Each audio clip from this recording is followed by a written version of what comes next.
Viewers, welcome back on our program. So viewers and viewers section ਵਿੱਚ ਆਪਾਂ ਲਿਖਤਾਂ ਤੇ ਗੁਰਬਾਣੀ ਵਿਚਾਰਾਂ ਦੀ ਸਾਂਝ ਤੁਹਾਡੇ ਨਾਲ ਪਾਉਣ ਜਾ ਰਹੇ ਹਾਂ। ਸੋ ਅਸੀਂ ਚਾਹਾਂਗੇ ਕਿ ਤੁਸੀਂ ਨਾਲ ਇਸੇ ਤਰ੍ਹਾਂ ਬਣੇ ਰਹਿਣਾ। ਦੇਖਣ ਸੁਣੀਆਂ ਲਿਖਣ ਲਈ ਤੁਹਾਡਾ ਸਭ ਦਾ ਬਹੁਤ ਬਹੁਤ ਸ਼ੁਕਰੀਆ ਜੀ। ਡਾਕਟਰ ਸਾਹਿਬ ਕੀ ਕਹਿਣਾ ਚਾਹੋਗੇ?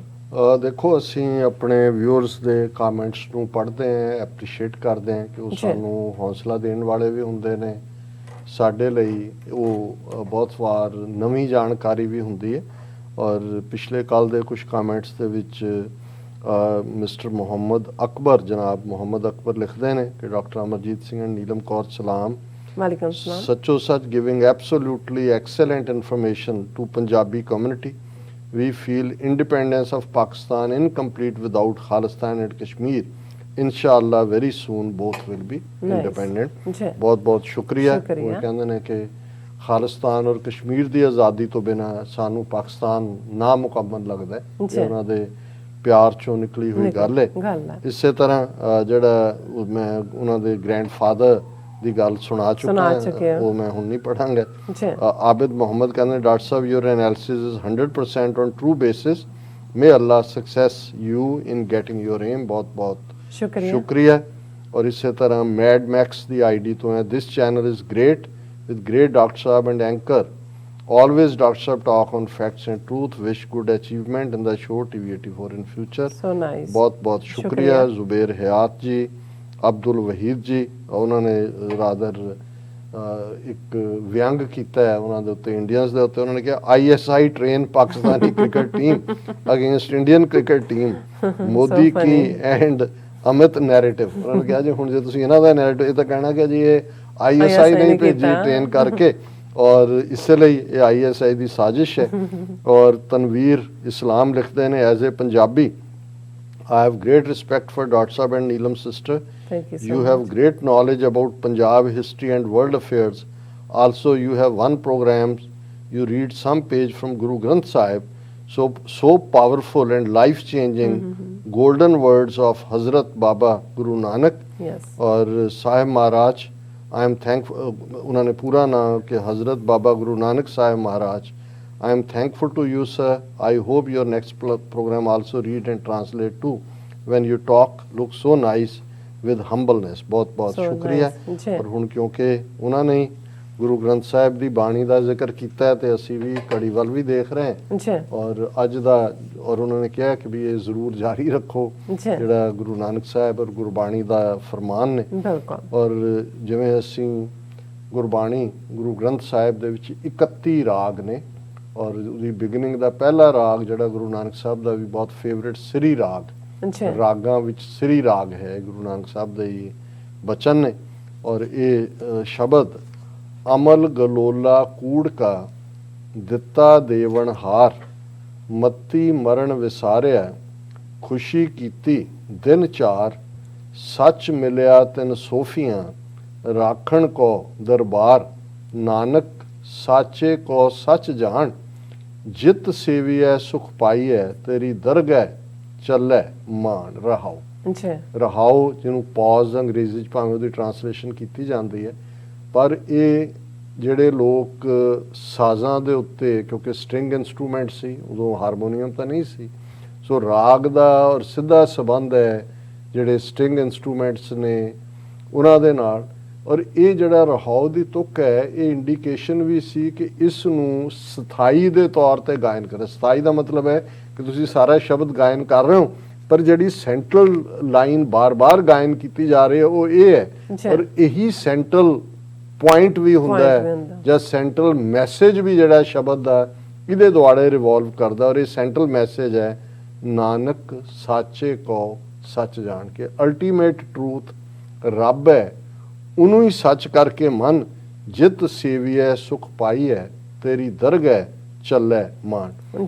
ਕਿ ਉਸ ਰੱਬ ਨੂੰ, ਵਾਹਿਗੁਰੂ ਨੂੰ, ਅੱਲਾ ਤਾਲਾ ਨੂੰ, ਈਸ਼ਵਰ ਨੂੰ, ਪਰਮਾਤਮਾ ਨੂੰ ਜਿਹੜਾ ਅਲਟੀਮੇਟ ਸੱਚ ਹੈ ਉਹਦੇ ਨਾਲ ਹੀ ਆਪਣੀ ਜ਼ਿੰਦਗੀ ਸੱਚ ਦੇ ਸਫ਼ਰ ਦੀ ਜੀ।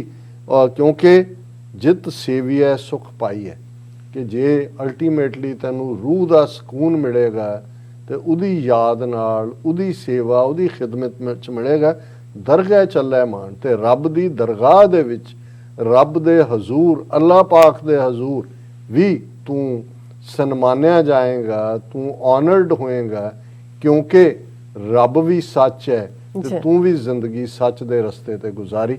ਹੁਣ ਇੱਥੋਂ ਜੇ ਪਹਿਲਾ ਸ਼ਬਦ ਦੀ ਸ਼ੁਰੂਆਤ ਹੈ, ਅਮਲ ਗਲੋਲਾ ਕੂੜ ਕਾ ਦਿੱਤਾ ਦੇਵਨ ਹਾਰ। ਅਮਲ ਅਸੀਂ ਸਮਝਦੇ ਹਾਂ ਨਸ਼ਾ, ਜਿਸ ਜ਼ਮਾਨੇ 'ਚ ਅਫੀਮ ਦੇਣੀ ਜਾਂ ਅੱਜ ਤਾਂ ਸ਼ਰਾਬ ਔਰ ਹੋਰ ਬਹੁਤ ਸਾਰੇ ਨਸ਼ੇ ਆ ਗਏ, ਕਿ ਇਹ ਦੁਨੀਆ ਦੇ ਵਿੱਚ ਦੋ ਤਰੀਕੇ ਨੇ। ਇੱਕ ਤਾਂ ਸੱਚ ਨਾਲ ਜੁੜ ਕੇ ਜੀਣ ਵਾਲੇ ਨੇ, ਇੱਕ ਮਾਇਆ ਦੇ ਉਸ ਅਮਲ ਦੇ ਥੱਲੇ ਜਿਨ੍ਹਾਂ ਨੇ ਅਮਲ ਦਾ ਗੋਲਾ ਖਾਧਾ ਹੋਇਆ, ਗਲੋਲਾ, ਕਿਉਂਕਿ ਜਿਹੜੀ ਫੀਮ ਆ ਗੋਲਾ ਬਣਾ ਕੇ ਅੰਦਰ ਸੁੱਟਦੇ ਸੀ, ਕਿ ਬਈ ਇਹ ਜਿਹੜਾ ਕੂੜਕਾ, ਇੱਕ ਉਹ ਨੇ ਜਿਹੜੇ ਝੂਠ ਦੇ ਉੱਤੇ ਮਬਨੀ, ਜਿਨ੍ਹਾਂ ਦੀ ਜ਼ਿੰਦਗੀ ਹੈ ਅਮਲ ਗਲੋਲਾ ਕੂੜਕਾ ਦਿੱਤਾ ਦੇ। ਹੈ ਤਾਂ ਰੱਬ ਨੇ ਹੀ ਕਾਇਨਾਤ ਬਣਾਈ ਹੈ, ਦੁਨੀਆ ਬਣਾਈ ਹੈ, ਜਿਹੜੇ ਜਿਸ ਰਸਤੇ ਤੇ ਜਿਤ ਜਿਤ ਲਗੈ ਤਿਤ ਲਗੇ ਹਰ ਨਾਥ, ਨਾਨਕ ਇਨ ਕੇ ਕਛੁ ਲਾਇਆ ਉਹਨੇ ਹੀ ਹੈ, ਪਰ ਉਹ ਮਾਇਆ 'ਚ ਫਸੇ ਹੋਏ ਨੇ। ਮੱਤੀ ਮਰਨ ਵਸਾਰਿਆ ਖੁਸ਼ੀ ਕੀਤੀ ਦਿਨ ਚਾਰ। ਇਹ ਜਿਹੜੇ ਦੁਨੀਆਦਾਰੀ ਮਾਇਆ 'ਚ ਫਸੇ ਹੋਏ ਨੇ, ਇਹ 4 ਦਿਨ ਦੀਆਂ ਖੁਸ਼ੀਆਂ ਐਸ਼ੋ ਇਸ਼ਰਤਾਂ ਦੇ ਵਿੱਚ ਤਾਂ ਜ਼ਿੰਦਗੀ ਗੁਜ਼ਾਰਦੇ ਨੇ, ਪਰ ਇਹਨਾਂ ਨੂੰ ਮੌਤ ਭੁੱਲੀ ਹੁੰਦੀ ਹੈ। ਮੌਤ ਦਾ ਭੁੱਲਣਾ ਹੀ ਰੱਬ ਦਾ ਭੁੱਲਣਾ। ਜਦੋਂ ਤੁਹਾਨੂੰ ਯਾਦ ਹੋਏ ਕਿ ਭਾਈ ਤੁਹਾਡੀ ਆਖਰਤ ਹੈ, ਤੁਸੀਂ ਜਾਣਾ ਅਲਟੀਮੇਟਲੀ, ਫਿਰ ਰੱਬ ਨਹੀਂ ਭੁੱਲਦਾ, ਫਿਰ ਤਾਂ ਤੁਸੀਂ ਮਾੜੇ ਕੰਮ ਵੀ ਨਹੀਂ ਕਰਦੇ, ਤੁਹਾਡਾ ਈਮਾਨ ਵੀ ਕਾਇਮ ਹੁੰਦਾ ਹੈ। ਸੱਚ ਮਿਲਿਆ ਤਨਾ ਸੋਫੀਆਂ ਰਾਖਣ ਕੋ ਦਰਬਾਰ। ਹੁਣ ਜਿਹੜਾ ਨਸ਼ਾ ਨਹੀਂ ਪੀਂਦਾ ਉਹਨੂੰ ਸਾਡੀ ਜ਼ਬਾਨ 'ਚ ਕਹਿੰਦੇ ਤਾਂ ਸੂਫੀ ਹੈ, ਸੋਫੀ। ਔਰ ਸੂਫੀ ਲਫ਼ਜ਼ ਵੀ ਉਹਦੇ ਚੋਂ ਇਨਫੈਕਟ ਨਿਕਲਿਆ, ਸੋਫੀ ਜਿਹੜਾ ਨੌਨ ਸ਼ਰਾਬੀ ਹੈ। ਹੁਣ ਇੱਕ ਕੂੜ ਦੇ ਨਸ਼ੇ 'ਚ ਨੇ, ਝੂਠ ਦੇ ਵਿੱਚ ਜੀਵਨ ਜੀ ਰਹੇ ਨੇ, ਪਰ ਜਿਨ੍ਹਾਂ ਦੇ ਉੱਤੇ ਰੱਬ ਦੀ ਰਹਿਮਤ ਹੈ, ਸੱਚ ਮਿਲਿਆ ਤਿੰਨ ਸੋਫੀਆ, ਕਿ ਜਿਨ੍ਹਾਂ ਨੂੰ ਰੱਬ ਨੇ ਸੱਚ ਦਿੱਤਾ ਹੈ ਉਹੀ ਸੋਫੀ ਨੇ। ਰਾਖਣ ਕੋ ਦਰਬਾਰ, ਉਹਨਾਂ ਦੀ ਜਿਹੜੀ ਪ੍ਰੈਜ਼ੈਂਸ ਹੈ ਅਲਟੀਮੇਟਲੀ ਉਹਦੇ ਰੱਬ ਦੇ ਦਰਬਾਰ 'ਚ ਹੁੰਦੀ ਹੈ। ਔਰ ਫਿਰ ਰਹਾਓ ਤੋਂ ਬਾਅਦ ਤੁਕ ਹੈ, ਸੱਚ ਸਰਾ ਗੁੜ ਬਾਹਰਾ ਤਿਸ ਵਿੱਚ ਸੱਚਾ ਨਾਓ, ਸੁਣੈ ਵਖਾਣੈ ਜੇਤੜੇ ਹੋਂ ਤਿੰਨ ਬਲਿਹਾਰੇ ਜਾਓ, ਤਾਂ ਮਨ ਖੀਵਾ ਜਾਣੀਐ ਜਾਂ ਮਹਿਲੀ ਪਾਏ ਥਾਓ। ਹੁਣ ਜਦੋਂ ਅਮਲ ਦੀ ਗੱਲ ਸੀ, ਸ਼ਰਾਬ ਤਿਆਰ ਕਰਨ ਦੇ ਲਈ ਜਿਹੜਾ ਬੇਸਿਕ ਇਨਗਰੀਡੀਐਂਟ ਹੁੰਦਾ ਉਹ ਗੁੜ ਹੁੰਦਾ, ਬਾਕੀ ਚੀਜ਼ਾਂ ਪਾਈਆਂ ਜਾਂਦੀਆਂ, ਪਰ ਗੁੜ ਦੀ ਫਰਮੈਂਟੇਸ਼ਨ ਹੀ ਅਲਟੀਮੇਟਲੀ। ਪਰ ਗੁਰੂ ਸਾਹਿਬ ਕਹਿੰਦੇ ਨੇ ਵੀ ਇਹ ਜਿਹੜੇ ਸੂਫੀ ਨੇ, ਰੱਬ ਵੱਲ ਤੁਰੇ ਹੋਏ, ਇਹਨਾਂ ਨੇ ਜਿਹੜਾ ਸੱਚ ਦਾ ਅਮਲ ਲਿਆ, ਸੱਚ ਦੇ ਉੱਤੇ, ਸੱਚ ਦੇ ਨਸ਼ੇ 'ਚ ਨੇ, ਗੁੜ ਬਾਹਰ ਆ, ਉਹਦੇ 'ਚ ਕੋਈ ਗੁੜ ਪਾਉਣ ਦੀ ਲੋੜ ਨਹੀਂ ਪਈ, ਕਿਉਂਕਿ ਉਹਦੇ 'ਚ ਸੱਚਾ ਨਾਂ ਹੈ, ਰੱਬ ਦਾ ਨਾਂ ਉਸ ਦਾ ਆਧਾਰ ਹੈ। ਸੁਣਿਆ ਵਖਾਣ ਹੈ, ਜਿਹੜੇ ਵੀ ਇਸ ਰਸਤੇ ਦੇ ਉੱਤੇ ਤੁਰੇ ਹੋਏ ਨੇ, ਉਸ ਰੱਬ ਦੀ ਸਿਫਤ ਸਲਾਹ ਸੁਣਦੇ ਨੇ, ਬਿਆਨਦੇ ਨੇ।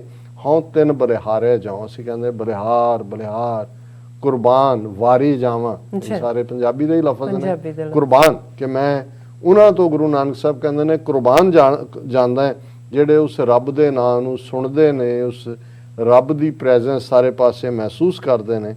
ਤਾਂ ਮਨ ਖੀਵਾ ਜਾਣੀਏ ਜਾਂ ਮਹਿਲੀ ਪਾਏ ਥਾਂ, ਕਿ ਸੋਫੀ ਹੋ ਕੇ ਰੱਬ ਇਸ ਰਸਤੇ ਤੇ ਤੋਰ ਲੈਂਦਾ ਹੈ, ਪਰ ਅਲਟੀਮੇਟਲੀ ਖੀਵਾ ਹੁੰਦਾ ਜਦੋਂ ਤੁਸੀਂ ਕਿਸੇ ਮਸਤੀ ਦੇ ਵਿੱਚ ਹੁੰਦੇ ਹੋ, ਆਨੰਦ 'ਚ ਹੁੰਦੇ ਹੋ। ਗੁਰੂ ਸਾਹਿਬ ਕਹਿੰਦੇ ਨੇ ਕਿ ਉਦੋਂ ਹੀ ਉਸ ਮਨ ਨੂੰ ਖੀਵਾ ਜਾਣੀਏ ਜਦੋਂ ਰੱਬ ਦੀ ਦਰਗਾਹ ਦੇ ਵਿੱਚ ਪੀੜੀ ਜਿੰਨੀ ਥਾਂ ਮਿਲ ਜਾਏ, ਰੱਬ ਆਪਣੇ ਪਿਆਰ ਦੇ ਨਾਲ ਆਪਣੇ ਗਲ ਨਾਲ ਲਾ ਲੇ। ਨਾਓ ਨੀਰ ਚੰਗਿਆਈਆਂ ਸਤ ਪਰਮਲ ਤਨਵਾਸ, ਤਾਂ ਮੁਖ ਹੋਵੇ ਉਜਲਾ ਲੱਖ ਦਾਤੀ ਇੱਕ ਦਾਤ, ਦੁਖ ਤਿਸੈ ਪੈ ਆਖੀਐ ਸੂਖ ਜਿਸੈ ਹੀ ਪਾਸ। ਜਿਵੇਂ ਇਨਸਾਨ ਨਹਾਉਂਦਾ ਪਾਣੀ ਦੇ ਨਾਲ, ਫਿਰ ਖੁਸ਼ਬੂਆਂ ਆਪਣੇ ਤਨ ਤੇ ਮਲਦਾ, ਪਰ ਇੱਥੇ ਜਿਹੜੇ ਰੱਬ ਦੇ ਨਾਂ ਦੇ ਵਿੱਚ ਖੀਵੇ ਹੋਈਆਂ ਰੂਹਾਂ ਨੇ, ਉਹਨਾਂ ਦੇ ਲਈ ਨਾਓ ਨੀਰ, ਉਹਨਾਂ ਦੇ ਲਈ ਪਾਣੀ ਜਿਸ 'ਚ ਉਹਨਾਂ ਨੇ ਇਸ਼ਨਾਨ ਕਰਨਾ, ਉਹ ਵੀ ਰੱਬ ਦਾ ਨਾਂ ਹੈ। ਉਹੀ ਚੰਗਿਆਈਆਂ ਰੱਬ ਦੀਆਂ ਉਹਨਾਂ ਦੇ ਅੰਦਰ ਨੇ। ਸਤ ਪਰਮਲ ਤਨਵਾਸ, ਪਰਮਲ ਹੁੰਦਾ ਖੁਸ਼ਬੂ, ਇਸ ਲਈ ਇੱਕ ਬਾਸਮਤੀ ਦੀ ਕਿਸਮ ਹੀ ਪਰਮਲ ਬਾਸਮਤੀ ਹੁੰਦੀ, ਵੀ ਤੁਸੀਂ ਕੁੱਕ ਕਰਦੇ ਹੋ ਦੂਰ ਤੱਕ ਖੁਸ਼ਬੂ ਹੋ ਜਾਂਦੀ ਹੈ, ਕਿ ਉਹ ਰੱਬ ਦੇ ਨੀਰ ਨਾਲ ਨਹਾਉਂਦੇ ਨੇ, ਰੱਬ ਦੇ ਪਿਆਰ ਦੇ ਪਾਣੀ ਨਾਲ, ਰੱਬ ਦੀ ਯਾਦ ਦੀ ਖੁਸ਼ਬੂ, ਸੱਚ ਦੇ ਰਸਤੇ ਤੇ ਤੁਰਨਾ ਹੀ ਉਹਨਾਂ ਦੀ ਫ੍ਰੈਗਰੈਂਸ ਹੈ, ਉਹਨਾਂ ਦੇ ਪਰਫਿਊਮ ਨੇ। ਤਾਂ ਮੁਖ ਹੋਵੇ ਉਜਲਾ ਲੱਖ ਦਾਤੀ ਇੱਕ ਦਾਤ, ਉਹਨਾਂ ਦੇ ਚਿਹਰੇ ਉਦੋਂ ਹੀ ਖਿੜੇ ਹੁੰਦੇ ਨੇ ਜਦੋਂ ਉਹ ਵਾਹਿਗੁਰੂ ਜਿਹੜਾ ਕਿ ਲੱਖਾਂ ਦਾਤਾਂ ਦਾ ਜਿਹੜਾ ਮਾਲਕ ਹੈ, ਉਹ ਉਹਨਾਂ ਦੇ ਅੰਦਰ ਆ ਕੇ ਵਸਦਾ ਹੈ।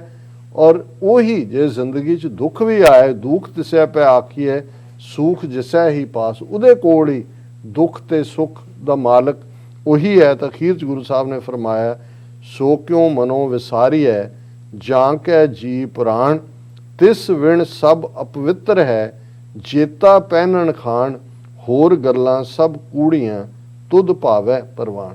ਜੀ ਕਿ ਉਸ ਰੱਬ ਨੂੰ ਕਿਉਂ ਵਿਸਾਰੀਏ, ਕਿਉਂ ਭੁਲਾਈਏ ਜਿਹੜਾ ਸਾਡਾ ਜੀ ਪ੍ਰਾਣ ਹੈ, ਜਿਹੜਾ ਸਾਡਾ ਸਭ ਕੁਛ ਹੀ ਸਾਡੇ ਅੰਦਰ ਦਾ ਜੋ ਵਜੂਦ ਹੈ, ਜਿਹੜਾ ਉਹ ਰੱਬ ਹੈ ਉਹੀ ਹੈ। ਉਹਨੂੰ ਕਿਉਂ ਤਿਸ ਵਿਣ ਸਭ ਅਪਵਿੱਤ ਹੈ ਜੇਤਾ ਪਹਿਨਣ, ਜੇ ਉਹ ਰੱਬ ਦੀ ਯਾਦ ਦਹਾਨੀ ਨਹੀਂ ਹੈ, ਰੱਬ ਦੀ ਸਿਮਰਨ, ਰੱਬ ਦਾ ਸਿਮਰਨ ਨਹੀਂ ਹੈ, ਰੱਬ ਦੀ ਬੰਦਗੀ ਨਹੀਂ ਹੈ, ਜੀ ਰੱਬ ਦੇ ਨਾਲ ਮੇਲ ਨਹੀਂ ਹੈ, ਫਿਰ ਤੁਹਾਡਾ ਖਾਣਾ ਪਹਿਨਣਾ ਸਭ ਜਿਹੜਾ ਹੈ ਸਭ ਅਪਵਿੱਤਰ ਹੈ, ਨਾਪਾਕ ਹੈ। ਜੇ ਉਸ ਰੱਬ ਦੀ ਯਾਦ ਤੋਂ ਬਿਨਾਂ ਜੋ ਤੁਸੀਂ ਖਾਂਦੇ ਹੋ, ਜੋ ਪਹਿਨਦੇ ਹੋ, ਜੇਤਾ ਹੋਰ ਗੱਲਾਂ ਸਭ ਕੂੜੀਆਂ ਤੁਧ ਭਾਵੈ ਪਰਵਾਨ, ਕਿ ਉਸ ਰੱਬ ਦੇ ਅੱਗੇ ਕਬੂਲ ਹੋਣਾ ਹੀ ਇਹੀ ਅਸਲੀ ਜ਼ਿੰਦਗੀ ਹੈ। ਬਾਕੀ ਜੋ ਗੱਲਾਂ ਨੇ ਉਹ ਕੂੜੀਆਂ ਨੇ, ਝੂਠੀਆਂ ਨੇ, ਹੋਛੀਆਂ ਨੇ, ਉਹਨਾਂ ਦਾ ਕੋਈ ਮਤਲਬ ਨਹੀਂ ਹੈ।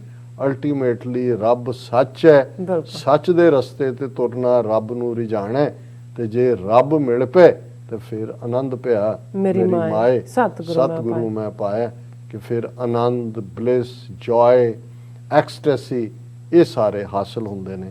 ਇਹ ਅੱਜ ਦਾ ਜੀ ਡਾਕਟਰ ਸਾਹਿਬ ਤੁਹਾਡਾ ਬਹੁਤ ਬਹੁਤ ਸ਼ੁਕਰੀਆ, ਤੁਸੀਂ ਅੱਜ ਦੇ ਐਮ ਇਸ਼ੂ ਤੇ ਅੱਜ ਦਾ ਵਿਚਾਰ ਸਾਡੇ ਦਰਸ਼ਕਾਂ ਨਾਲ ਸਾਂਝਾ ਕੀਤਾ। SOS ਨਾਲ ਆਪਣੇ ਵਿਊਅਰਸ ਕੋਲ ਨੇ ਇਜਾਜ਼ਤ। ਵਿਊਅਰਸ ਸਾਡੇ ਪ੍ਰੋਗਰਾਮ ਦਾ ਸਮਾਂ ਇੱਥੇ ਸਮਾਪਤ ਹੁੰਦਾ। ਤੁਸੀਂ ਆਪਣੀ ਰਾਏ ਤੇ ਸੁਝਾਅ ਸਾਨੂੰ ਭੇਜਣਾ ਭੁੱਲਣਾ ਸਾਡੇ ਇਸ ਪਤੇ ਤੇ SOS@TV84.tv ਤੇ ਅਸੀਂ ਆਪਣਾ ਪ੍ਰੋਗਰਾਮ ਲੈ ਕੇ ਫਿਰ ਦੁਬਾਰਾ ਤੁਹਾਡੇ ਰੂਬਰੂ ਹੋਵਾਂਗੇ। ਤਦ ਤੱਕ ਲਈ ਮੈਨੂੰ ਤੇ ਆਪਣਾ ਸੁਣਾ ਗਿਆ ਦੋ ਤੇ TV84 ਬੁਲਾ ਦੇ ਫਤਿਹ।